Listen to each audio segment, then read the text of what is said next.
राजधानी रायपुर के marine drive के सामने दिल दहला देने वाली वारदात सामने आई है, जहां एक सिरफिरे आशिक ने अपनी माशूका का गला रेतकर मौत के घाट उतार दिया और खुद भी अपना हाथ काटकर तालाब में कूद गया। देखिए इस पर पूरी एक रिपोर्ट।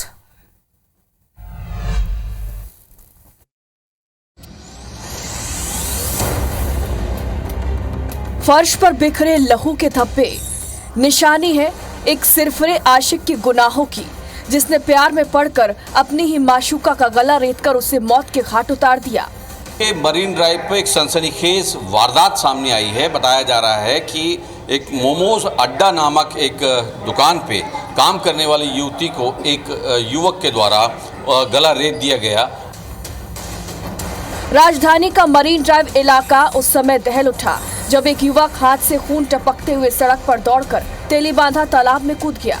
मौके पर मौजूद प्रत्यक्षदर्शियों के मुताबिक इस सिरफिरे आशिक ने एक कैफे पर काम करने वाली अपने प्रेमिका को बेसमेंट में ले जाकर उसका गला रेता और फिर खुद का हाथ काटकर तालाब में कूद गया। मौके पर मौजूद लोगों ने चीख पुकार सुनकर कॉम्प्लेक्स के बेसमेंट में जाकर देखा तो युवती खून से लथपथ पड़ी हुई थी, जिसे एक निजी अस्पताल में भर्ती किया गया, जहां उसकी मौत हो गई। एक लड़का दौड़ते हुए आया। एक मोमो मैजिक कैफ़े में एक लड़की काम करती थी। उस लड़की को बुलाया, उसको बाहर पकड़ कर लाया, यहाँ उसकी गर्दन पर धारादार हथियार से हमला किया। लड़की तुरंत बेहोश जैसी हालत में हो गई और लड़की वहाँ गिरी तो खुद दौड़ कर जाकर उस तालाब में, मरीन ड्राइव तेलीबांधा तालाब में कूद गया। जब ऊपर हल्ला होने लगा, आवाज़ चीख चिल्लाने की आवाज़ आने लगी, उसके साथ वाले लड़कियाँ जो आवाज़ करने लगे तो क्या हुआ है करके निकल के देखे तो लड़की की हालत गंभीर थी, तो उसको ऑटो कराए हम और हॉस्पिटल के लिए रवाना कराए। मौके पर पहुंची पुलिस की टीम ने पूरा माजरा समझकर आरोपी युवक को तालाब से बाहर आने के लिए मशक्कत की, लेकिन आरोपी युवक लोकेश्वर तारक बाहर नहीं आया और इसी बीच एसडीआरएफ की टीम मौके पर पहुंची और स्थानीय मछुआरों को नाव समेत बुलाकर थाने के एक एसआई ने अपनी वर्दी उतारकर नाव के जरिए आरोपी के पास जाकर उसको गिरफ्तार कर लिया।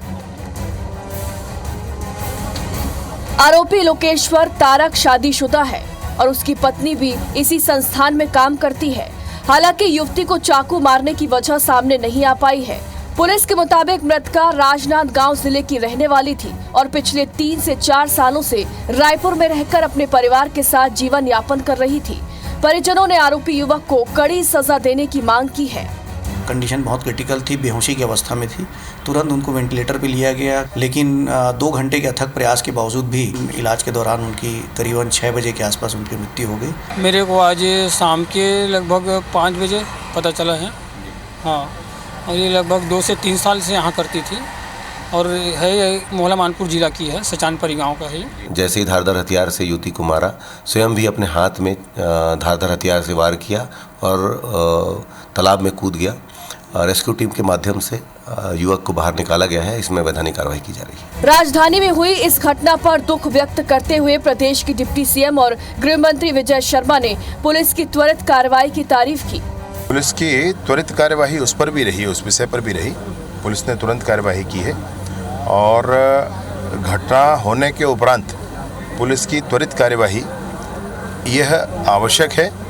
यही वो विषय है जिससे धीरे धीरे ये सब चीजें ठीक होंगी। आरोपी के खिलाफ हत्या का प्रयास और आर्म्स एक्ट के तहत मामला दर्ज किया गया था, लेकिन युवती की मौत के बाद हत्या का अपराध दर्ज कर लिया गया है। आरोपी के होश में आने का इंतजार किया जा रहा है ताकि आरोपी के खौफनाक कदम के बारे में पता चल सके, लेकिन शहर के मरीन ड्राइव जैसे पॉश इलाके में जहां पुलिस चौकी भी है, दिन दहाड़े ऐसी वारदात सुरक्षा पर बड़ा सवाल खड़ा कर रही है। रायपुर से IBC 24 के लिए तहसीन जैदी की रिपोर्ट। और चलो इस खबर पर और भी ज्यादा जानकारी के लिए हमारे सहयोगी तहसीन जैदी हमारे साथ लाइव जुड़ चुके हैं। तहसीन, इस पूरे मामले पर हमने एक रिपोर्ट देखी, कैसे इस पूरी वारदात को अंजाम दिया गया ये तो हमने समझा, लेकिन क्या कारण था इस वारदात को अंजाम देने का, इस पर कोई खुलासा अब तक? शुभंगी, देखिए जिस तरीके से अभी तक की अगर बात करें, क्योंकि जिस तरीके से ये पूरी वारदात हुई है और कल से लेके आज सुबह मॉर्निंग वॉक तक के लोगों में ये चर्चा का विषय थी कि ये इस तरीके का बड़ा कदम उठाना, खौफनाक खूनी कदम उठाना निश्चित तौर पे आने वाले समाज के लिए काफी चिंतनीय और सोचनीय विषय बन गया है। क्योंकि जिस कदर से उसने जो कदम उठाया है, जो आरोपी लोकेश्वर तारक जो है, कि वो वहां पहुंचा है, पहुंचने के बाद उस युवती को नीचे बुलाया है और बुलाने के बाद उसको अपनी ही मोहब्बत का गला काट कर और खुद को खत्म करने की कोशिश की।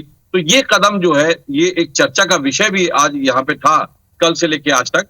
अगर इसमें कारण की बात करें तो इसमें जो पुलिस के द्वारा जो जाहिर था कि ये दोनों की पहले प्रेम प्रसंग था। हालांकि जो आरोपी है लुकेश्वर, वो पहले इसी मोमोज मैजिक कैफे में काम करता था, वहीं पे ही उसकी पत्नी काम करती थी, लेकिन हालांकि उसने वो छोड़ा था यहाँ पे काम युवक के द्वारा, और उसके बाद करीब 2 हफ्ते बाद उसको यहाँ बुला के और इस तरीके से मौत के घाट उतारना। तो ये पूरी तरह से अभी तक की जो जानकारी निकल के आई है, पुलिस के द्वारा जो जानकारी दी गई है, इसमें प्रेम प्रसंग जो एक मुख्य कारण जो सामने आया है, पति पत्नी और वो का जो कारण सामने आया है, वो एक मुख्य कारण यहाँ पे सामने आया है। और अभी क्योंकि आरोपी युवक लुकेश्वर जो है उसने भी अपना हाथ काटा था और वो अभी अम्बेडकर अस्पताल में जेर इलाज है, तो अभी उससे ज्यादा पूछताछ पुलिस भी नहीं कर पाई है। लेकिन ये जो बताया जा रहा है कि इस पूरे दर्दनाक हादसे में, खौफनाक हादसे में एक युवती की इलाज के दौरान मौत हो गई, जो मौला मानपुर की थी।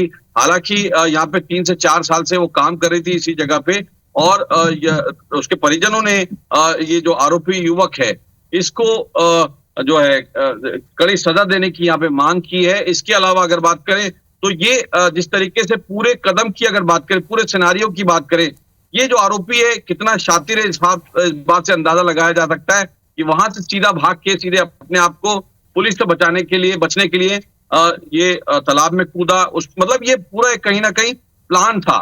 अब इसमें आगे और इस बात के खुलासे इस बात से हो सकते हैं कि ये खौफनाक जो इसने कदम उठाया है वो क्यों उठाया है, क्या मुख्य कारण था। अभी तक जो प्रेम प्रसंग सामने आ रहा है, लेकिन इसके पीछे और क्या क्या कारण थे, ये जब पुलिस इससे पूछताछ करेगी, कड़ाई से पूछताछ करेगी, निश्चित तौर पे ये बात सामने आएगी। लेकिन वाकई में इसमें एक बड़ा सवाल भी ये खड़ा होता है कि इस तरीके से वारदात, भीड़ भाड़ भरे इलाके में वारदात हो जाना और इतना बड़ा कदम उठा लेना, उसको ये पूरा मालूम है कि यहाँ पे किस तरीके की सुरक्षा व्यवस्था के आलम है और क्या है। उसके बाद उसने एक कदम उठाया। लेकिन यहाँ पे एक तारीफ इस बात की भी करेंगे कि जिस तरीके से खुद गृह मंत्री ने भी इस बात को तारीफ की है कि पुलिस की जो त्वरितता जो आई है, जो एक्शन लिया, निश्चित तौर पे उन्होंने एसडीआरएफ का इंतजार नहीं किया। उसकी में जो थाने के केसाई है उन्होंने अपने कपड़े उतार के, जो वर्दी उतार के और अपने लोकल मछुआरों के साथ से उसको बाहर निकाला और उसको समय पे अस्पताल पहुंचाया। लेकिन क्योंकि उसका जिस तरीके से हाथ कटा है और जिस तरीके से ब्लीडिंग हो रही थी, वो वाकई में उसकी की मौत हो सकती थी। मामले पर तत्परता तो दिखाई, लेकिन आपने ये भी जानकारी यहाँ पर दी कि फिलहाल आरोपी का इलाज चल रहा है, तो पूरी तरीके से पूछताछ उससे नहीं हो पाई है। पूछताछ में आगे क्या कुछ जानकारी निकलकर सामने आती है, इसे लेकर अपडेट आपसे लेंगे। फिलहाल बहुत शुक्रिया तमाम जानकारी के लिए।